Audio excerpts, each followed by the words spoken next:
So these are GMTA rules that we need to follow at Taekwondo and at home. So the first one is bowing and greeting properly. So that's essential to building etiquette at Taekwondo and at home. So when your parents drive you to Taekwondo, after you get out, bow to them and say, "Thank you, sir," or "Thank you, ma'am," depending on if it's your dad or mom. Thank you, sir. Thank you, ma'am. You want to do this because you want to show appreciation to them for them taking the time to drive you all the way to Taekwondo.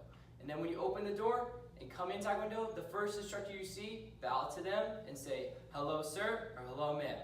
Hello, sir. Hello, ma'am. It's important to bow to instructors and parents because it gets you into the mindset of respect and courtesy. So GMTA rule number 2 is all about making sure you don't have any accessories and waiting properly. So when you come in after bowing to your instructor, make sure you take off any accessories you have. So watches, earrings, anklets, bracelets, anything that is not needed for Taekwondo, because we want to make sure you and your fellow classmates don't get hurt. We at GMTA want to make sure you're safe at all times while you practice Taekwondo. Then after you make sure you take off all your accessories and put them away properly, go sit down on the blue mat with your hands on your knees, crisscross applesauce, and make sure your back is straight, waiting for your class. So most likely there's another class going on behind you or in front of you, so you want to make sure that you're quiet and so they can focus very well. And by doing this, you will master courtesy and patience. So the third GMTA rule is to remain focused and respond loudly and quickly to your instructor. So after you're done waiting on the blue mat, like we just got finished done talking about, when your instructor says to line up, you're gonna go to your spot quickly and loudly and say, "Yes, sir," or "Yes, ma'am." Line up! Yes, sir.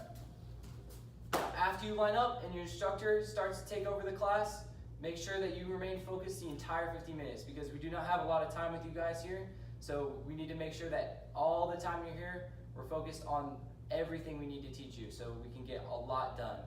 And if you focus on your instructors and respond quickly and loudly, this will help you grow stronger and there will be no disruption in other classes and we can get through nice and fast. So the fourth GMTA rule is all about confidence. So during class, you need to remain confident the entire time.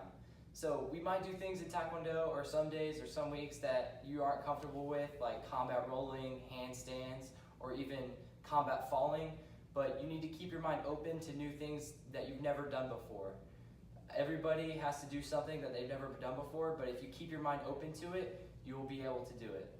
Just stay confident and you'll be able to expand your limits as a Taekwondo student. So the last GMTA rule is all about discipline of the mind and body and being a leader to others around you. So we want to keep our body and mind disciplined during Taekwondo. This can be hard sometimes, especially if you've had a bad day.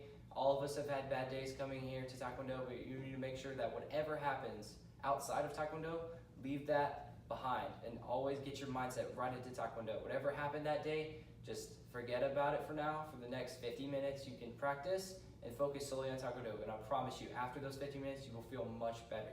You need to practice mental readiness. So as soon as you walk in that door, your mind is thinking, okay, how can I make this a great class? How can I make my instructors happy?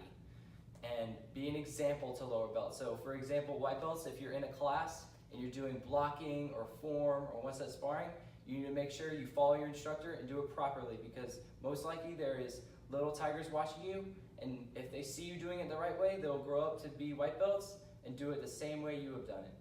Also, always be an example so you can be courteous and respectful all your life, anywhere you go.